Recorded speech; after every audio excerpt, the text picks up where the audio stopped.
Hello, BookTube. Well, we're once again down in puppy territory to continue with this ad hoc library tour that I started on this bookcase that's just jammed with mass market paperbacks. The mass market paperbacks that I haven't really had the heart to get rid of because I don't know that I will find them in a more readable format and they're not in ebooks. So I just hold on to them in case I have, that midnight yen to read them again. And I want to show them to you. We'll just do one more stack of books. We'll just continue digging our way through here. The first one on this stack is a little World's Classic hardcover. This is when Oxford did their World Class, what do I want to show you? I want to show you an Oxford World Classics. Their format now is big white trade paperbacks. They once for a long time did mass market yellow spined paperbacks. Before that, they did these little hardcovers. I cannot imagine now holding a little hardcover like this and reading it. But this is the letters of Sidney Smith, who, that's his profile there. And unfortunately, although his name was completely common currency in his own time and 2 generations after it, he's completely forgotten now, I think. That's a shame, because all of his writing is really good, and his letters are the best thing, because he was free to just concentrate on being charming and funny, and it's amazing. A really good, charming, and funny letter writer will be those things in such a way that they don't need much historical context, even 100 years later. So I mean, again, I can't imagine going back to this and reading it in this format. Although Oxford has had all this time. When did this thing come out? This must be the 1950s. Yeah, 1956. They've had all this time to come out with a trade paperback of the letters of Sidney Smith, and they didn't do it, and they're not going to. He's forgotten. Otherwise, you could do something that's 5 times this length. You could do an enormous 1,000-page book of the letters, the collected correspondence of Sidney Smith, and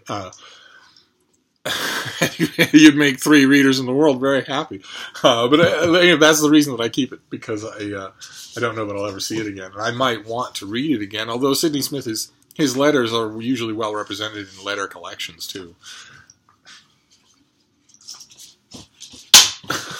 This next one is science fiction. This is Gordon Dixon. This is Lost Dorsai. Another one of his novels of the Dorsai, who are military people from a small rock of a planet. They don't have anything to put on the interplanetary market other than their own military skill, the bodies of their sons and daughters, and the military wisdom of their commanders, who are renowned throughout the galaxy. And that's become the Dorsai way of life. They're bred that way. They're bigger, they're faster than normal humans. And this is a book about a Dorsai who does not want to be military. He's a musician. And so hence the title, Lost Dorsai. And it fits well into the rest of Gordon Dixon's Dorsai books. And it tells a really great story. It's one of his most successful standalone novels. In the sense that you don't need to know anything about the Dorsai mythology or any of the world building. He works it seamlessly into this novel. What's the next one is... Okay, the next one I can find in many formats. I've seen it. I've shown it on this channel in many formats. This is Timeline by Michael Crichton. His absolutely bone-stupid time travel novel in which the main characters are faxed into the past. And I recently showed... what if I have it out here? I recently showed... Yeah, here it is. One of those larger prestige format paperbacks of Timeline. And I've had a hardcover at one time or another, too. The reason I have this is because of the movie cover. This is one of very, very rare instances where the movie cover is actually really, really good and works really well as the cover of a novel. That almost never happens. But in this case, it did. So I kept it. If I could find a nice book club edition or whatever of Timeline in a hardcover with a dust jacket that had this artwork on it, I would get it. But because I do reread Timeline. Then what have we here? Oh, okay, great. Oh, fantastic.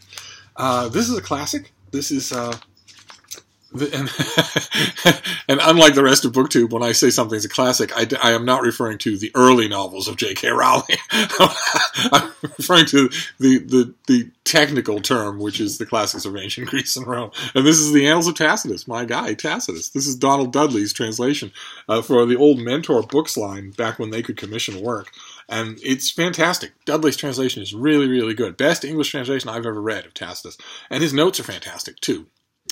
Which is really great with Tacitus, because most readers, it's good when you're recommending Tacitus, as I sometimes do. If somebody wants to read a Roman historian,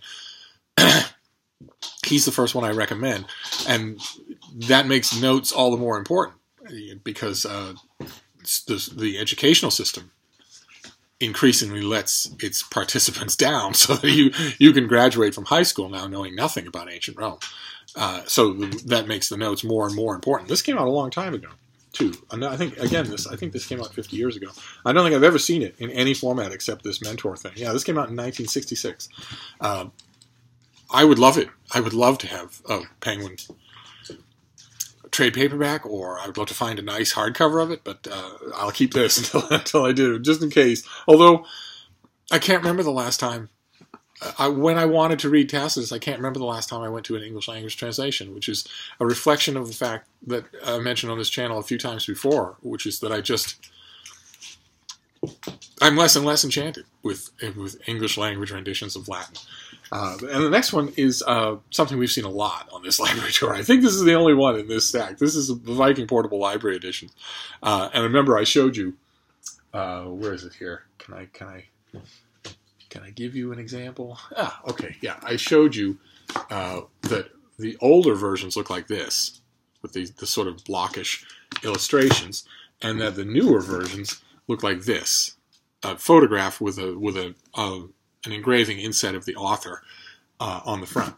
But there's even older version of either of those. It's these, which had the curly Q artwork. They had I have a couple of these that are just illustrations with tons of text on the cover to tell you what you're getting. And this is Johnson and Boswell, so it has huge chunks from Boswell's Life of Johnson. It also has the travel books that Johnson wrote about or that Boswell wrote about traveling with Johnson. It has a ton of their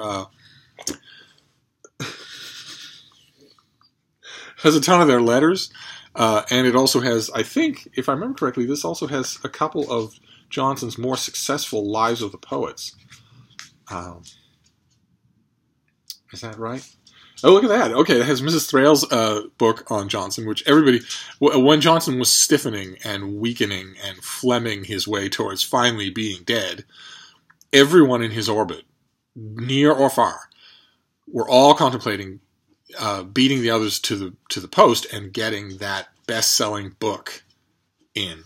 And Mrs. Thrale was one of them. I hate to say it. Her book is not very good. Of course, Boswell beat them all, because his book is utterly incredible. His book is utterly incredible.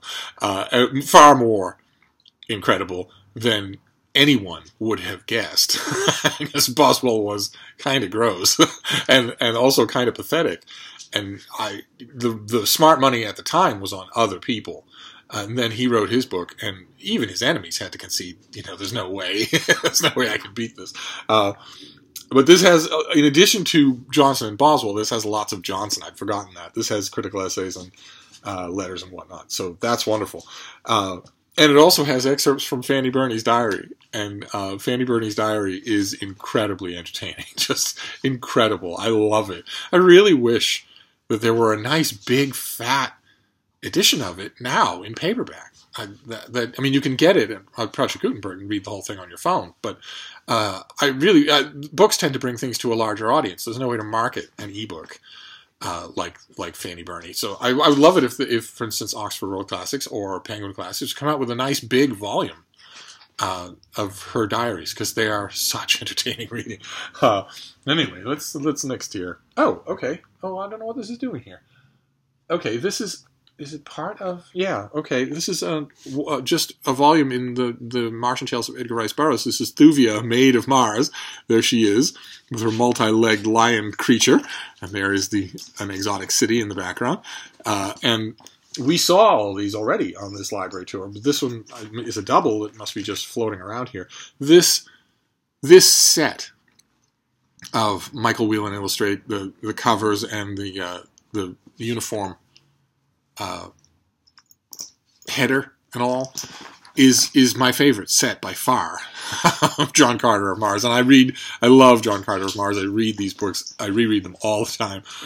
So when I'm out and about and I see a mass market that with this cover in this set that's in good condition, I just grab it right away. And that must be what happened here. This must be why I have a double. So what's this next one? Okay. More science fiction. Okay. This is by Richard McEnroe. This is a science fiction novel called Skinner, about a dusty chaparral planet that has enormous lizards on it, gigantic house-sized lizards, whose tough skin is used as a commodity. It's a valuable commodity, and there are skinners on the world who hunt these creatures and skin them. And this is the story of one of those skinners who enters into a devil's pact to improve his life, and starts to have adventures that his other skinners don't have. And this is the book right there. Can't imagine what drew my eye to it originally on the metal spinner rack at Tro's Stationery Goods. And then we'll see the next. Okay. All right. Same stationery rack, same bookstore. This is James Hogan. He wrote a novel called Thrice Upon a Time. He wrote the book in 1980, and the book is set.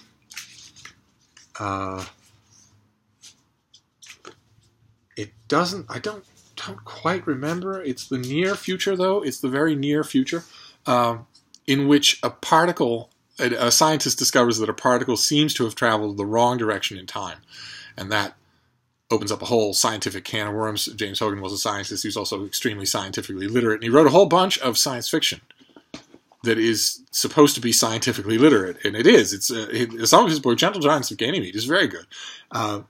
And this is the cover. Can't imagine what drew my eye to it, but you'll notice, if you notice, look at the computer that our hero is working on. You're meant to notice the contrast. He's in a medieval Scottish castle, and he's using the very latest technology. And I read this book when it first came out, and I read it mainly for the time travel stuff, because that's always fascinating to me. But I've read it a couple of times since then, and the book has hover cars. When our hero meets his host in Scotland, he meets him. They're driving in a hover car, but there's no internet.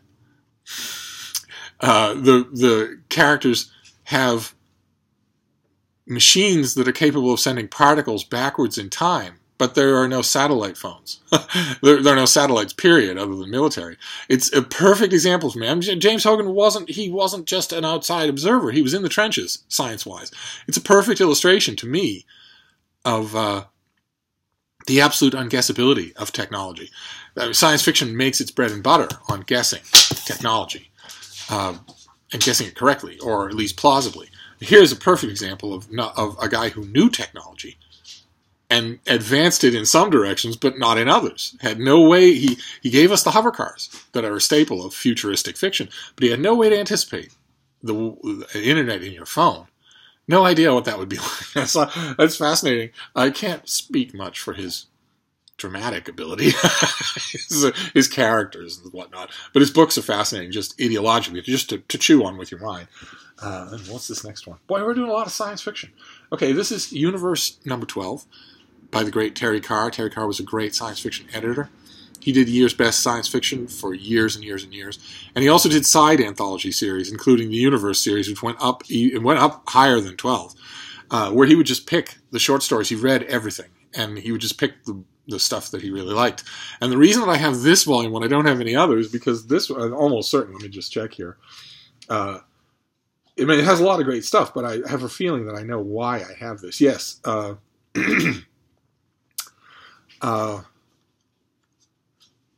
Yeah, because it has Howard Waldrop. In this case, God's Hooks, his short story, God's Hooks.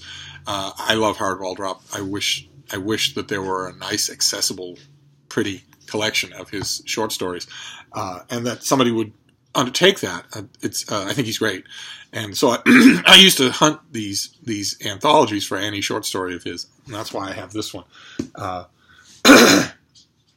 And then next we have more science fiction. This is J.G. Pierce's book, The Best of Cordwainer Smith. This has Scanners Live in Vain. This has Alpha Ralpha Boulevard. What else? Let me see some of his. The Game of Rat and Dragon, of course. The Lady Who Sailed the Soul. The Crime and Glory of Commander Suzdal. Golden Was the Ship. Oh, oh, oh. That's the Dead Lady of Clowntown. And a story called Mother Hitten's Little Kittens, where we learn in Cordwainer Smith's science fiction, the planet Australia is the only source anywhere in the universe of the drug Stroon, which can make you a super person and virtually immortal. In Mother Hitten's Little Kittens, he had been asked by fans many, many times, well, how on earth would Australia protect itself from simply being raided by the rest of the universe?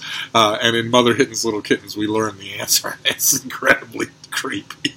It's really, really good. And then, let's see, what is this last one? Oh, okay. Oh, great. All right. Okay, this is a Handbook of Latin Literature by H.J. Rose, and it just goes through Latin literature from the earliest examples that we have all the way to, I think, St. Augustine. And it is wonderful, just wonderful. It's so pithy and smart from start to finish that I often do refer to this book, even now, when I've internalized a lot of its content. And I don't know what this is doing here. I'm assuming that's because I'm reaching off camera because when I don't pay attention to Frida, she runs out into the kitchen and grabs an item that is not one of her toys. A plastic bag, the hat I use to keep my head warm, my gloves that I use to keep my hands warm, one of my shoes, another one of my shoes, anything, and drags it in triumph back here into this room, knowing that I'm not going to let her keep it, knowing that, it's her. You have toys all over the floor. You can't have my hat. You little monster. You have toys all over the floor. You can't have anything. Oh. I would highly recommend that you find this book if you're interested in Roman literature, because it's a great thing to have by your side when you're reading it. I have a second copy that's in the little book room, so I guess at some point I must have found, a second copy of the Rose Latin literature book. That's kind of weird. He also did a Volume 1 Greek literature. It's the exact same thing, and they make a great companion, and they're wonderful to read. But anyway, that is it for this stack of books, and just as well, because I've got a puppy who's just about going crazy. So I will sign off for now, and I will see you soon. Thank you, BookTube.